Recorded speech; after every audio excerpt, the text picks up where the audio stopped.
ٹھیک، اپنا اینڈ جو ہے اس پہ آپ رکھیں. ٹھیک. تو جب موت پر یقین نہ بھی ہو تو آپ روزانہ ہزاروں لوگوں کو مرتے ہوئے دیکھتے ہیں اور یہ بھی دیکھتے ہیں کہ یہ آگے جا رہے ہیں. اور اللہ نے قرآن مجید میں اور نبی علیہ الصلوۃ والسلام نے لاکھوں احادیث میں یہ بات بیان فرمائی کہ آخرت میں آپ کا حساب ہونا ہے.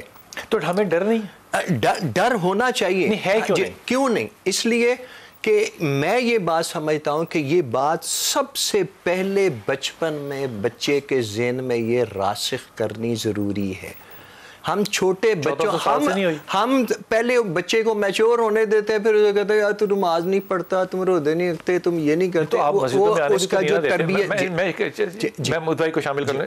سر آپ اس کو کیا سمجھتے ہیں کہ یہ ذمہ جو ہے یہ کس کا ہے کہ ہمیں احساس ہو کہ زندگی کیسے گزارنی ہے اور کیونکہ ہم نے جا کے حساب دینا ہے. اب یہ سوال اگلا میں شاہ صاحب سے پوچھوں گا کہ حساب لینے والا کون ہے؟ بسم اللہ الرحمن الرحیم. فَمَن يَعْمَلْ مِثْقَالَ ذَرَّةٍ خَيْرٍ يَرَهُ وَمَن يَعْمَلْ مِثْقَالَ ذَرَّةٍ شَرٍّ يَرَهُ. اس کی تفسیر کی طرف جانے سے پہلے گزارش یہ ہے کہ دنیا کے اعمال کا ایک لمحہ آخرت کے اعمال کی صدیوں اور لامتناہی زندگی کی اساس ہوتا ہے، لیکن یہ ہمارا یقین نہیں ہے کیونکہ قرآن میں یقین نہیں ہے. ہم مسلمان ہیں زبان سے، قلب سے مسلمان نہیں ہے کیونکہ قرآن ہمیں کہتا ہے یؤمنون بالغیب. تو یقین جو ہے وہ پرابلم میرا ہے یا آپ لوگوں کا؟ مجھے کیوں یقین نہیں ہے؟ دیکھیے، ایک تربیت ہے گھر کی، ایک تربیت ہے ممبر کی، ایک تربیت ہے معاشرے کی. جب تینوں چیزیں جو ہیں وہ اپنے صحیح راستے پر نہیں ہوں گی. کیوں نہیں ہوں گی؟ دیکھیے، ممبر جو ہے اس نے ہمیشہ ہمیں آخرت، عاقبت اور یقین کی بجائے فرقہ واریت، ذاتی اعمال، ہمیں تو پتہ ہی نہیں تھا قبر میں کیڑے ہوتے ہیں. آپ نے بتایا کہ قبر میں کیڑے ہوں گے، آپ نے کہا سانپ آئے گا وہ ڈسے گا، ہم تو ڈرتے ہیں. لیکن یہاں پر سوال یہ ہے کہ ہم نے ایمان بالغیب نہیں لائے کیونکہ ہم ظاہریت کی تو جو ہے وہ اس کو تو پسند کرتے ہیں، اس پر تو یقین ہے، لیکن یؤمنون بالغیب کیا ہے؟ آمنت باللہ، اللہ نظر نہیں آتا، و ملائکتہ، فرشتے نظر نہیں، و کتبہ و رسلہ والقدر خیرہ و شرہ من اللہ تعالی والبعث بعد الموت. ہمیں یقین ہی نہیں ہے کہ مرنے کے بعد ہم نے اٹھنا ہے. سب چکر یہ ہے کہ سب سے زیادہ جو تربیت کرتے ہیں طارق جمیل صاحب، اور میں ان کا بڑا مدعا ہوں اور میں اپنے آپ کو ان کا طالب علم بھی سمجھتا ہوں، وہ فیصل آباد میں کرتے ہیں، سیالکوٹ میں کرتے ہیں، تو سود تو وہاں پر بھی ہے. دیکھیے تو یہ تو نہ کہنا کہ ممبر کام نہیں کر رہا، ممبر تو کر رہا ہے کام. ممبر صرف ایک مثال سے پورا معاشرہ نہیں بدلتا، وہ ایک ایگزامپل ہوتی ہے، ایبسولوٹ ایگزامپل ہوتی ہے. ٹھیک ہے، کچھ کیسز ایسے ہوتے ہیں جو ایبسٹریکٹ ہوتے ہیں، چند ایک جگہ پہ وہ ہوتے ہیں، لیکن اس کا یہ مطلب نہیں کہ سارا معاشرہ. آج آپ مجھے بتائیں ہمارے ممبروں سے تربیت کیا دی جاتی ہے؟ کیا دی جاتی مجھے نہیں پتا. اگر آپ کے پاس معاشرت کا علم نہیں ہے تو آپ یہاں پر بیٹھے کیوں ہیں؟ مجھے پتا ہے کہ آپ میرے استاد ہیں، سب سے زیادہ آپ کے پاس علم ہے، لیکن آپ اپنی زبان سے کہنا نہیں مجھے بتائیں نا ممبر کیا دے رہا ہے آج کل؟ ممبر ہمیں صرف وہ تربیت دے رہا ہے جو مختلف فرقوں، مختلف جماعتوں کی اپنی پسندیدہ تربیت ہے نا، وہ ہے. سارا قرآن ہمارے لیے گفتگو کا ذریعہ نہیں ہے، ساری حدیثیں ہم نہیں سناتے، ساری نبی کی زندگی ہم نہیں بتاتے، صرف چیتا جس سے ہمیں مفاد ہے. کیوں نہیں بتاتے؟ جس سے ہمارے ممبر کو مفاد ہے. کیوں نہیں بتاتے؟ بخاری کی ساری حدیثیں بتانے میں آپ کو کیا مسئلہ ہوگا؟ دیکھیے پھر تو وہی بات ہے نا کہ اس کا جملہ کہیں آپ ہمت کے ساتھ، آپ کہیں مجھے جان کا خطرہ ہے. اسی بات سمجھیں نا، ہر شخص اپنے مطلب کی حدیث سنا رہا ہے. سنا سکتا بھائی آج بیٹھ کے اپنے مطلب کی روایات سنائی جاتی ہیں، اپنے مطلب کی پسندیدہ چنیدہ آیتیں سنائی جاتی ہیں. موت سے ڈروں، زندگی میں اللہ کے رسول کی بات بھی نہ کروں اور آپ کے مطابق کروں، اگر کروں تو، اور ڈروں میں موت سے. لیکن ایک جملہ، اگر ممبر پہ بیٹھا ہوا شخص سامنے والوں کی مرضی کے مطابق گفتگو کرے گا تو پھر ہدایت نہیں پھیلے گی. پھر آخرت کا جو میری زندگی سے ہدایت سے اللہ معاف کرے شاید چلی گئی، کیونکہ میں مسجد میں بیٹھا ہوا تھا اور ایک بہت بڑے لاہور میں نہیں لیتا نام اس مسجد کا، بہت بڑے عالم ہیں، انہوں نے باقاعدہ ان کے طالب علموں نے مجھے بہت بڑا تھریٹ کیا اور میں وہاں سے بھاگ کے نکلا، حالانکہ میں لاہور کا رہنے والا ہوں. انہوں نے کہا یہ موقع تھا یہ والی حدیث سنانے کا.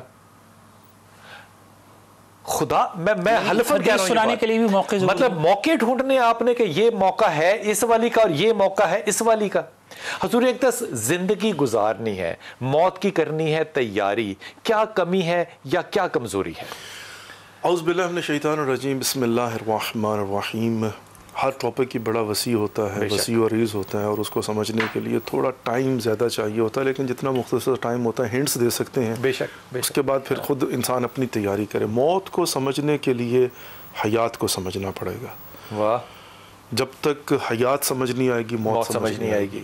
الذی خلق الموت والحیات لیبلوکم ایکم احسن عملا، پروردگار نے موت اور حیات کو خلق کیا ہے تاکہ ہمارا امتحان لے سکے، یہ دارالامتحان ہے۔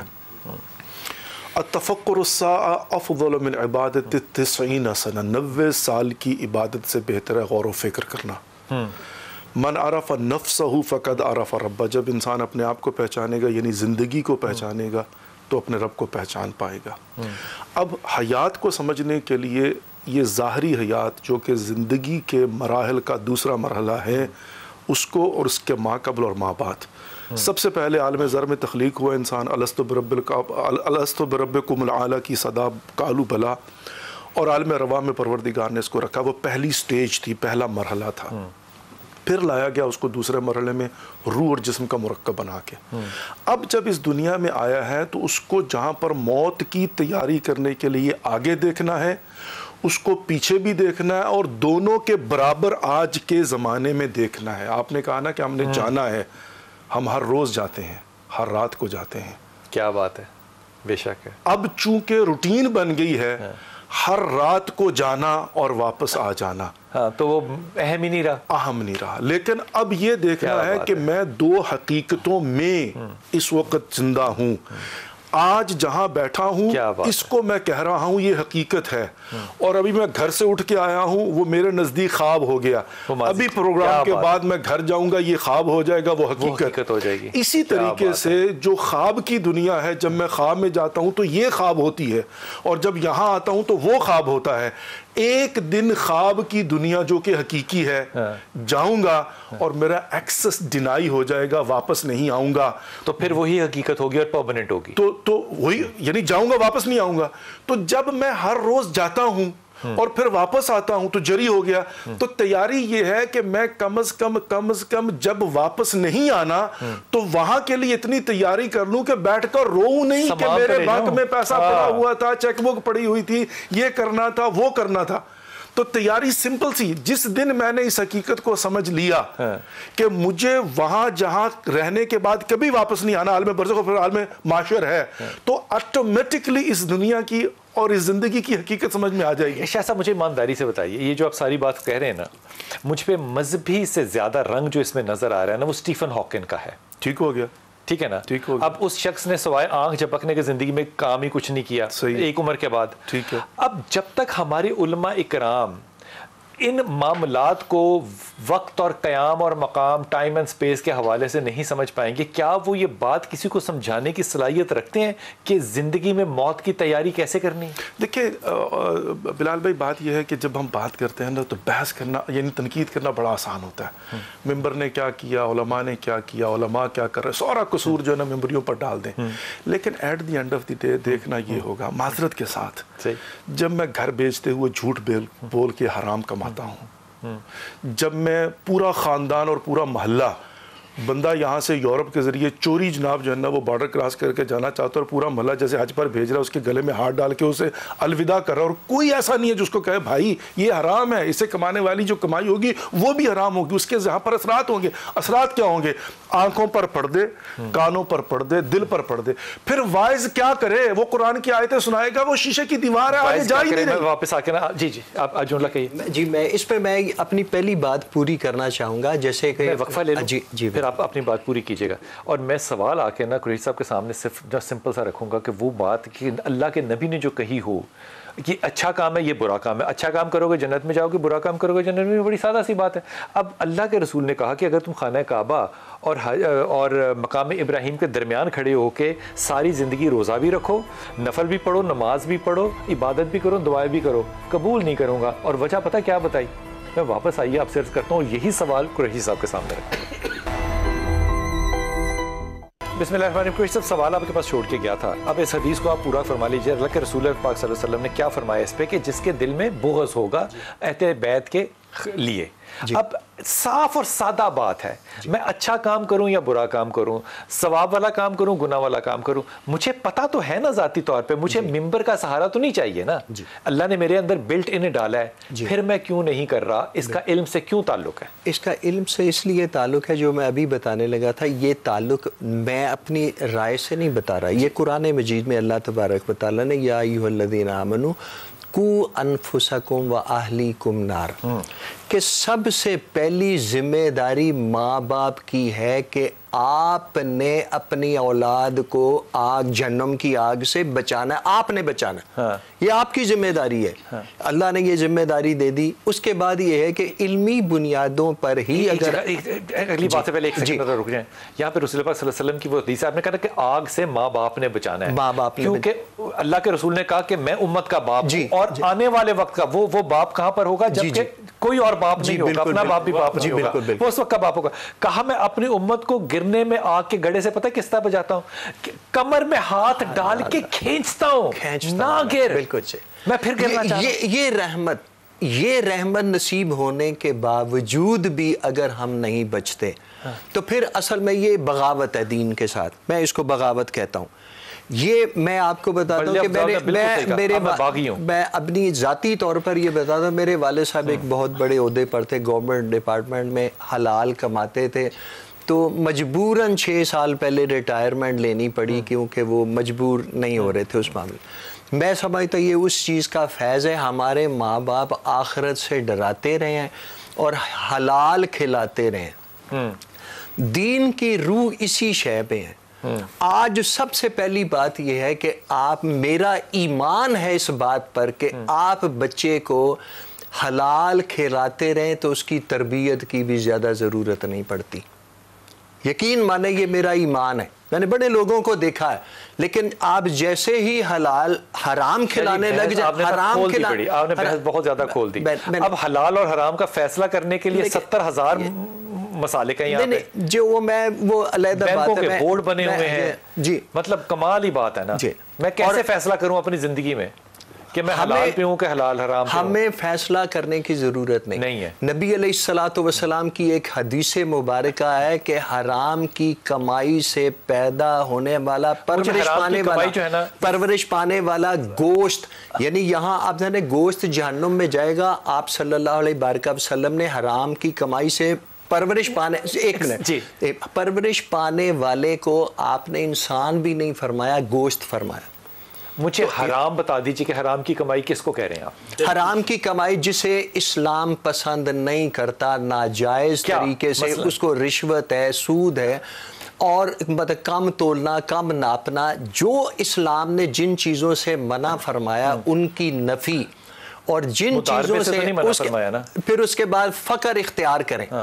صحابہ کرام کو نبی علیہ السلام فقر اختیار کرنا وہ ہمارا کیا گیا ہے، غلامی میں مبتلا تجھ کو کہ تجھ سے ہو نہ سکی فقر کی نگہبانی۔ کیا بات ہے۔ آج جو معاشرے میں سارا بگاڑ ہے وہ صرف ایک چیز کی وجہ سے ہے۔ یہ ساری باتیں علامہ نے کھول کھول کر بتا دی ہیں۔ رہ گئے صوفی و ملا کے غلام ایسا کی۔ میری یہ ذمہ داری ہے کہ میں اپنے بچے کو اللہ اور اس کے رسول صلی اللہ علیہ وسلم کا غلام بناؤں، نہ کہ اپنا غلام بناؤں۔ اب ہم کیا کر رہے ہیں، ہماری تربیت میں بھی ہوتا ہے یہ ماں کا فرض ہے، یہ باپ کا فرض ہے، یہ فلاں کی حق ہے، یہ اس کا حق ہے، حقوق بتاتے رہتے ہیں، فرائض کی طرف ہم توجہ نہیں دیتے، لوگوں کو اس طرف لانے کی کوشش نہیں کرتے۔ یہ انسان جب تک انسان سے ہی ہدایت نہیں لے گا وہ کبھی راستے پہ نہیں آئے گا۔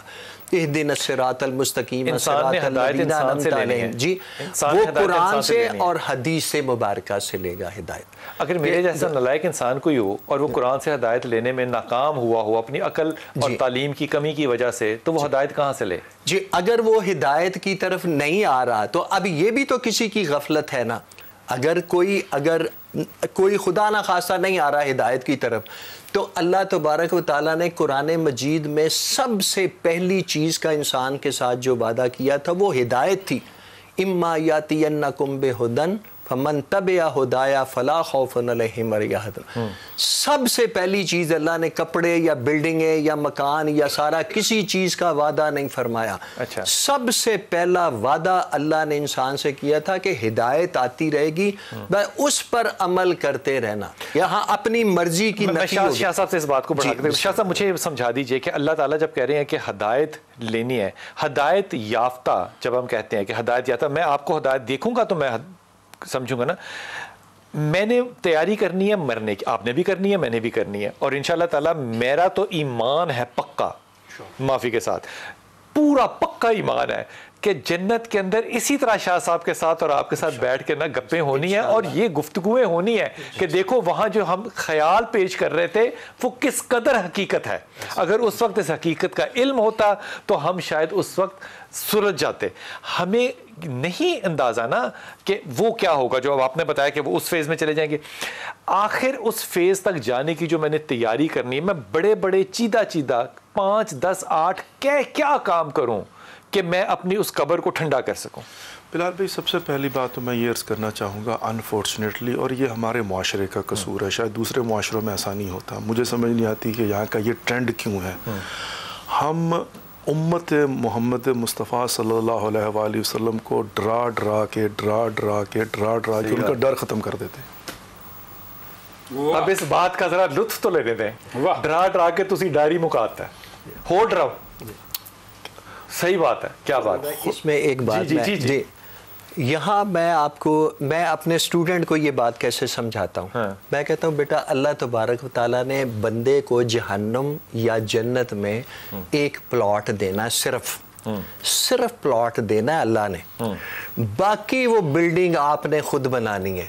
آپ اعمال کریں گے, ان اعمال سے دودھ کی نہریں شہد کی نہریں وہ سارے. یہ بھی بتانا ہے نا آپ کہ جنت کے اندر ایک اور فیسلٹی ہوگی, وہاں پہ کارنر پلاٹ بھی ہو سکتا ہے, مین روڈ پہ بھی مل سکتا ہے, پارکنگ فیس بائی بھی مل سکتا ہے, خدا کی پاک صلی اللہ علیہ وسلم کے ہم سائے بھی ہو سکتے ہیں, وہاں پہ اپرچونٹیز بڑی ہیں. وَلِكُلٍّ دَرَجَاتٌ مِّمَّا عَمِلُوا, جس کے عمل کے مطابق جتنا بڑا. اب ایک عمل کے بغیر بھی ہوگا, وہ پتہ کیا ہوگا, حدیث ہے, ہدیہ کہہ رہا ہوں. جی بسم اللہ. ماں باپ جو ہیں وہ اللہ سے کہیں گے کہ ہماری اولاد کہاں پر ہے, جی وہ نیچے کے درجے پہ ہے. جی اللہ سے وہ کہیں گے کہ ہمیں اولاد سے ملا دو. اللہ ان کی اولاد کو ان کے درجے تک لے کر جائے گا, ماں باپ کو نیچے کے درجے پہ نہیں لے کے جائے. اس میں اولاد کا عمل نہیں ہے, ماں باپ کی درخواست ہے. لیکن اس میں ایک چھوٹا بچہ جو پیدا ہوتے ہی فوت ہو گیا, جب قیامت کے روز اللہ فرمایا کہ بچے چل جا تو جنت میں, وہ کہے گا نہیں یا رب العالمین میرے ماں باپ کدھر ہیں. حالانکہ ماں باپ نے عمل بھی کیے ہوں گے, نمازیں بھی پڑھی ہوں گی, روزے بھی رکھے ہوں گے, حج بھی کیا ہوگا. اس بچے کا نہ تو کوئی سجدہ ہے, نہ کوئی کلمہ ہے, نہ ذکر ہے, کچھ بھی نہیں ہے. وہ بچہ کہے گا کہ جناب میرے ماں باپ کدھر ہیں, مجھے بتائیں. جب تک وہ نہیں آئیں گے میں تو نہیں جا رہا جنت میں. تو وہاں ایک طرف چیسی صاحب بہت زیادہ نا فتنہ یہ ہے کہ خوف ہے, عذاب قبر ہے, اس پہ ویڈیوز روز 75,000 آ رہی ہوتی ہیں, اس پہ آواز میں ایکو پیدا کر کے بھی کہا جا رہا ہوتا ہے. خوف پھر بھی نہیں آتا. شاہ صاحب کی مجلس ختم ہو چکی ہے اس وقت, ان کا جملہ بالکل آخری ہو چکا ہے. انہوں نے کہا جی تسی ڈرا کے ڈرا ہی ختم کرتا ہے. اور یہ کوئی بھی حیثیت بار بار جب اتنی کی جائے اس کا سب تاثر ختم ہو جاتا ہے. اس کے اگینسٹ آپ نے ایک اور عمل بھی شروع کر دیا کہ آپ نے کہا کہ اتنا اللہ رحمان اور رحیم ہے کہ وہ حساب لے گا ہی نہیں. اب یہ دونوں ایکسٹریمز آ گئیں, ایک خوف پیدا کرنے والی, ایک بالکل بے عمل کر دینے والی. دیکھیں معاملات میں توازن ہم کسی مقام پر بھی نہیں رکھتے. اور دوسری بات یہ کیوں رکھنا ہے توازن, یہ مجھے بتائیں. کیونکہ اسلام جو ہے وہ متوازن مذہب ہے. انسان کو اللہ نے توازن کے ساتھ پیدا کیا ہے, لیکن ایک حدیث مبارکہ, اعتدال اور توازن, لیکن ایک حدیث مبارکہ, کیونکہ برزخ کے معاملات کی, جنت کی اور والدین کی وجہ سے کسی کو اولاد کو جو ہے وہ جنت کے مراتب ملنے کی بات ہو رہی ہے. تو ایک صحابی اللہ کے نبی کی بارگاہ میں حاضر ہوا, عرض کی یا رسول اللہ قیامت کب آئے گی؟ کیا تیاری کی ہے تو نے, اللہ کے نبی نے ارشاد فرمایا تو نے کیا تیاری کر رکھی ہے؟ عرض کیا یا رسول اللہ اور اس کے رسول کی محبت. فرمایا جس کے ساتھ تو محبت کرے گا اسی کے ساتھ ہوگا. اب بات یہ ہے, ایک سیکنڈ رک جائیں نا, اب اس بات کو ہم نے مس یوز پتہ کیسے کیا ہے, جس کے ساتھ تیری محبت ہوگی تو اسی کے ساتھ. اس میں اگلا جملہ ہے میری سجدوں کے ساتھ مدد کرنا, مدد کر. یہ جملہ نا, اب وہ بابا آتا ہے آپ کی طرح کا, وہ مجھے کہتا ہے میرے سے محبت کر, میں تو یہ جنت میں لے جاؤں گا, میں نے 70,000 لوگوں کو لے کے جانا ہے, اب میری دنیا بھی خراب آخرت بھی خراب. اب بتانا. دیکھ بات سن لیجیے ذرا. تو اللہ کے نبی کی محبت کیسے پیدا ہوتی ہے؟ اس کے لیے صرف اتنی سی بات ہے, اور اللہ کی محبت کہ من احب للہ و ابغض للہ و اعطى للہ و منع للہ فقد استکمل الایمان. کہ جس نے اللہ کے لیے کسی سے محبت کی, کسی ضرورت کے لیے نہیں, کسی لالچ کے لیے نہیں, اور اللہ کی محبت کے لیے, اللہ کی رضا کے لیے کسی سے تعلق کو توڑا اور اللہ کی رضا کے لیے کسی سے ہاتھ کھینچا اور کسی کو عطا کیا تو یہ ایمان ہے. لیکن اس سے بھی بڑا سوالیہ نشان. لیکن یار رک جانا نا پھر حضرت ابو بکر صدیق نے جب کہا تھا کہ میں اس کا وظیفہ بند کر دوں گا تو پھر کیا ہوا تھا؟ کہا کہ نہیں کہ وظیفہ نہیں اس کا بند کرنا. اس کا مطلب یہ ہوا کہ جو نیک کام ہے وہ کرتے رہنا ہے. یہاں پہ اب معاذ بن جبل کی روایت میں آخری سنانا چاہتا ہوں. جب یمن کو جانے لگے تو عرض کیا یا رسول اللہ مجھے کوئی نصیحت فرما دیجیے. نصیحت اللہ کے نبی نے ارشاد فرمایا کہ دین میں اخلاص پیدا کرو.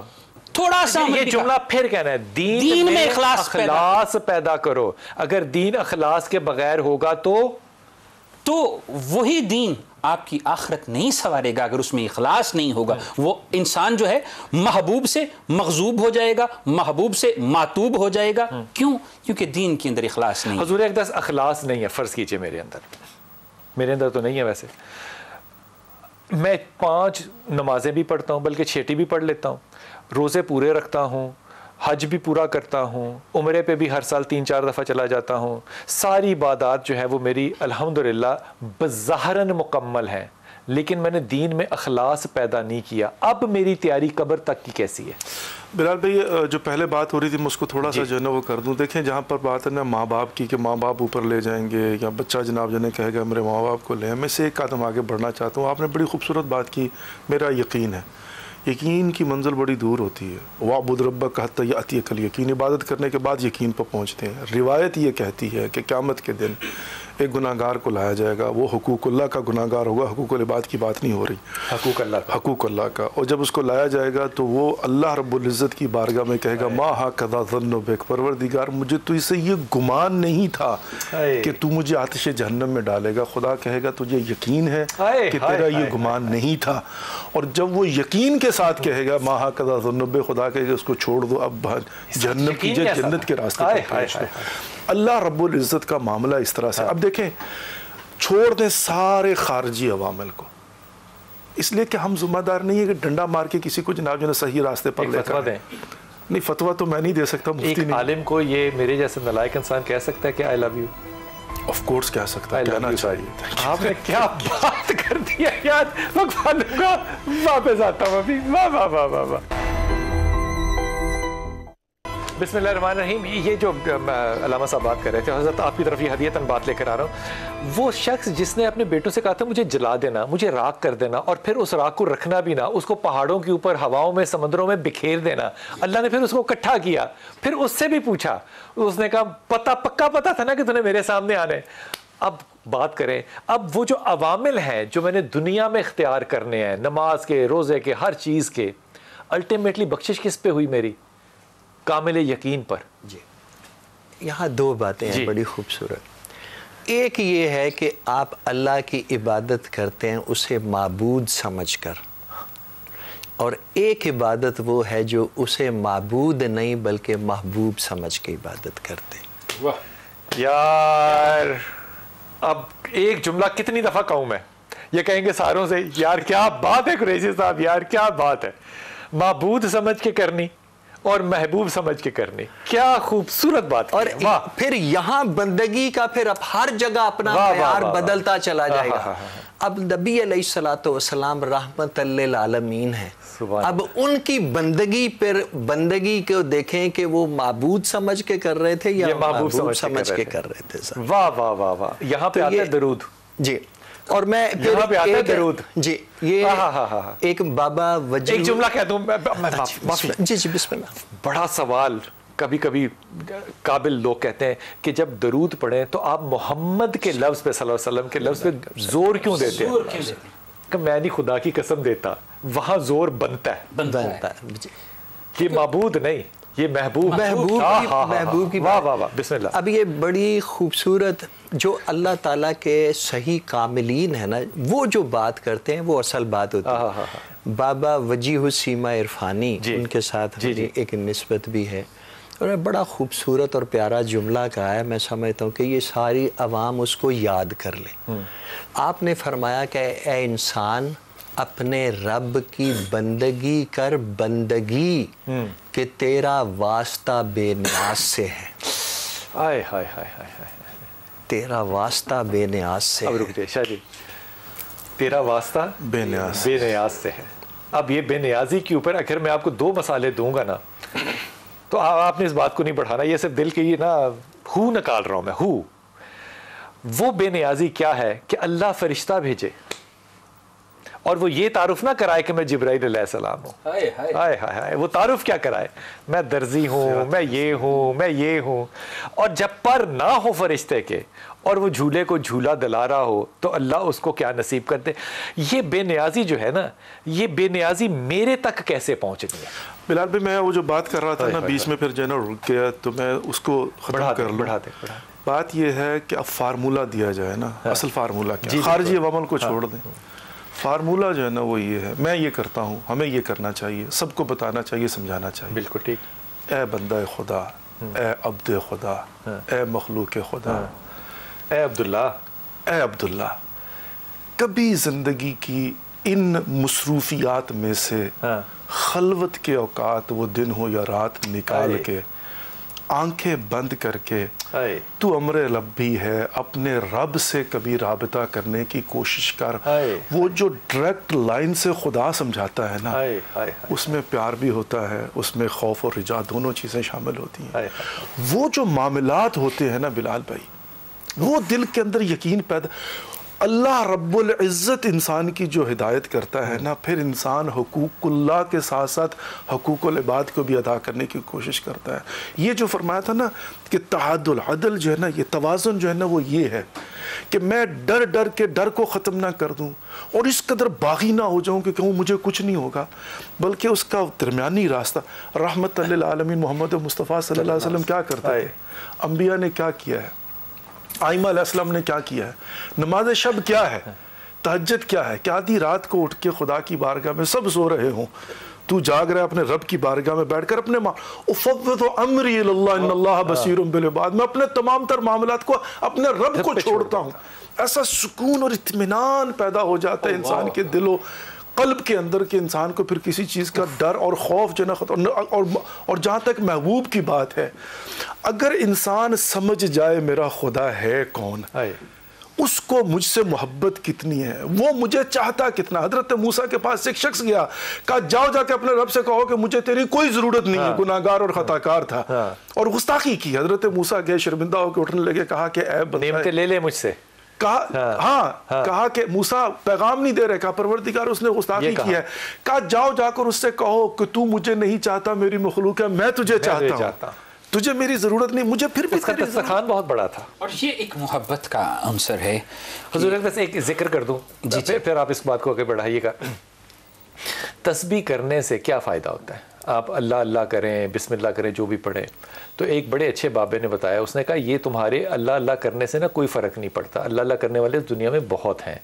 تو اگر ساروں کے اوپر ہی کوئی بہتری ہونی ہوتی تو سارے ہدایت یافتہ ہوتے, تو میرے جیسا بے ہدایتہ کہاں سے آ گیا.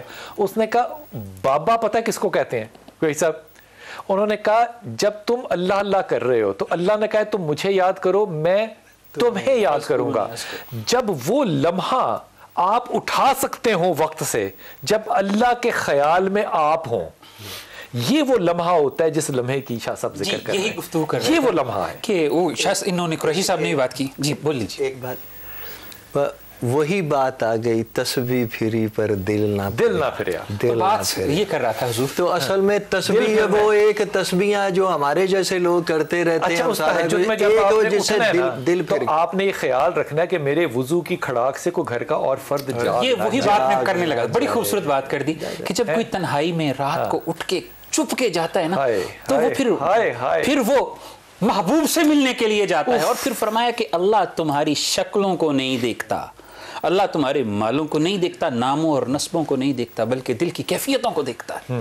یہ وہ کیفیت ہوتی ہے جو ایک لمحے میں انسان کو مغضوب سے محبوب بنا دیتا ہے. آواز آپ نے چھپائی ہوتی ہے نا دنیا میں, وہ پھر جنت پتہ کہاں ملتی ہے؟ پھر جب نبی جاتے ہیں نا معراج پہ, پھر ان کے قدموں کی آواز وہاں سنائی جاتی ہے, جنت میں سنائی جاتی ہے. تو یہ وہ محبت ہے. اس میں ایک بڑی خوبصورت بات آپ کو بتا دوں, یہ اصل میں اس کا ایک عارفانہ پہلو بھی ہے کہ نبی علیہ الصلوۃ والسلام ہر شے جاننے کے باوجود حضرت جبرائیل علیہ السلام سے پوچھ رہے ہیں کہ یہ کون ہے، لیکن حالانکہ یہ پوچھنا مقصود نہیں تھا، پوچھ رہے تھے کہ یہ آگے کون چل رہا ہے، تاکہ ان کو یہ ڈائریکٹ نہ کہا جائے، ان کو یہ کہا جائے کہ دیکھو میرے غلام جو ہیں وہ اور یہ پوری تکمیل ہو ایک حدیث اور روایت، آپ سے آگے ہی جا رہے ہیں، یہ ذرا ذہن میں رکھنا کہ میرا جو غلام ہوگا وہ آپ سے آگے ہی جا رہا ہوگا، وہ اس کو یہ ایک مقصود نہیں تھا، بتانا مقصود تھا، بتانا مقصود تھا۔ کیا بات ہے، کیا بات ہے حضور اقدس، کیا میرے اعمال جو ہیں وہ آج کے دور میں میری مسالک کے صدقے میں قربان تو نہیں ہو رہے؟ انفارچونیٹلی ہونا نہیں چاہیے، ایسا ہونا نہیں چاہیے، چونکہ جب اللہ رب العزت ظن پر اور اس کے یقین پر اس کو جہنم کے راستے سے جنت کی طرف موڑ دیتا ہے، تو ہم ایک ٹرمینالوجی استعمال کرتے ہیں فقہ کے اندر، اسے کہا جاتا ہے دلیل قطعی، قطعی دلیل، فائنالٹی۔ تو اگر کسی شخص کے پاس دلیل قطعی ہے اور وہ اس دلیل قطعی کے ساتھ ایسی حالت میں خدا کی بارگاہ میں پیش ہو کہ اس کی گردن پر حقوق العباد نہ ہو، اپنے مسلک کی محبت میں کسی دوسرے مسلک کے پیروکار کو کافر نہ کہا ہو، اس کی توہین نہ کی ہو، ہاتھ جوڑ دے، اپنے راستے پر چلا ہوا دلیل قطعی کے ساتھ کہ میں حق پر ہوں، تو وہاں پر اسی دلیل قطعی کے مطابق اس کی بخشش ہو جائے گی، اگرچہ اس میں بھی کوئی شک نہیں ہے کہ ناجی فرقہ ایک ہی ہے اور ہم سب نے اس ناجی فرقے کو تلاش کرنا ہے، لیکن دلیل قطعی کی طرف اگر آ جائیں تو پھر ہر فرقہ کہہ سکتا ہے کہ میں ناجی دلیل قطعی پر ہوں۔ تو یہاں پر فارمولہ کیا ہوگا کہ اپنا عقیدہ چھوڑو نہ دوسرے کا عقیدہ چھوڑو۔ اب یہاں پہ یہ بڑی خوبصورت بات ہے، کوئی صاحب ایک ادب سے عرض کر رہا ہوں کہ ان صحابہ کو یاد رکھنا چاہیے جن کو کہا تھا کہ نماز وہاں جا کے ادا کریں گے، انہوں نے وہاں جا کے بھی ادا کی، کچھ نے راستے میں بھی ادا کی، اللہ کے رسول نے دونوں پہ کچھ نہیں کہا، بالکل یہ بھی ٹھیک تھے وہ بھی ٹھیک تھے۔ ناجی فرقہ جو ہے نا اس کو تلاش کرنے کی مطلب کریکٹ ترین فرقہ اللہ تبارک و تعالیٰ نے قرآن مجید میں اور نبی علیہ الصلوۃ والسلام نے اپنی احادیث میں سب واضح فرما دیا سارا، وہ فرقہ وہی ہے، ناجی فرقہ وہی ہے جس نے دین اپنے ماں باپ سے نہیں لیا۔ قرآن مجید میں اللہ تبارک و تعالیٰ کافروں کی سب قرآن مجید میں اللہ تبارک و تعالیٰ نے جگہ جگہ فرمایا، کافروں سے جب پوچھا جاتا ہے وہ کہا جی ہمارے ماں باپ اسی فکر آبا و اجداد اسی فرقے سے چل رہے تھے، تو اللہ نے فرمایا کہ بے شک وہ بے عقل تھے اور نادان اور غافل تھے، اس کے باوجود تم ان کی پیروی کرو گے، لہذا ایمان کی حقیقی ایمان کی پرکھ اور جانچ یہ ہر فرد کا ذاتی فعل ہے، اس کو اسی بنیاد پر آنا پڑے گا، اگر نہیں آئے گا تو بھٹکا رہے گا، تو پھر فرقوں میں چلا بیان کے اوپر ہے کہ ہمارے اباء و اجداد کا ہم دین فرقوں میں چلا جائے گا۔ جی آپ فرمائیے۔ جملہ شاہ صاحب نے فرمایا کہ کسی کو کافر نہ کہا ہو، تو ایک حدیث مبارکہ اور بھی ہے کیونکہ ہم اس سے بھی آگے بڑھ جاتے ہیں، فرمایا من حمل علینا صلاح فلیس منا، کہ جس نے کسی مسلمان پر ہتھیار اٹھایا وہ ہم میں سے نہیں ہے۔ تو حضور گزارش یہ ہے کہ ہم فرقے کی محبت زبان کا ہتھیار بھی نہ اٹھائیں، ٹھیک ہے، فرقے کی محبت میں نہ ہتھیار اٹھائیں، نہ کسی پر زبان کے نشتر چلائیں، بلکہ اپنے اعمال کا محاسبہ کریں، چاہے جائے کہ کسی کی۔ انتہائی ممنون، اور میرا خیال تھا کہ اس موضوع کے اوپر شاید ہم گفتگو نہ کر سکیں یا بہت شاید سادگی سے بات کریں، لیکن ہمارے علماء کرام اللہ تعالیٰ نے ہمیشہ سلامت رکھیں، انتہائی ممنون۔ ہدیتاً یہ بات پیش کر رہا ہوں کہ وہ حدیث قدسی جو ابتدائی حدیثوں میں سے ہے، اللہ کہتے ہیں کہ جب فیصلہ کرنا ہو نا تو پورے علم کی بنیاد پر کرنا اور پوری ایمانداری سے کرنا، اور اگر تمہارا فیصلہ غلط بھی ہوا تو اللہ کی نظر میں وہ صحیح ہوگا۔ یہ ہے آپ کا لاسٹ ڈیسٹینیشن کا آرگومنٹ، قطعی دلیل جس کو آپ کہتے ہیں۔ اللہ جب اس کو قبول کرتا ہے تو پھر آپ اپنے علم اور ایمانداری پہ توجہ فرمائیے۔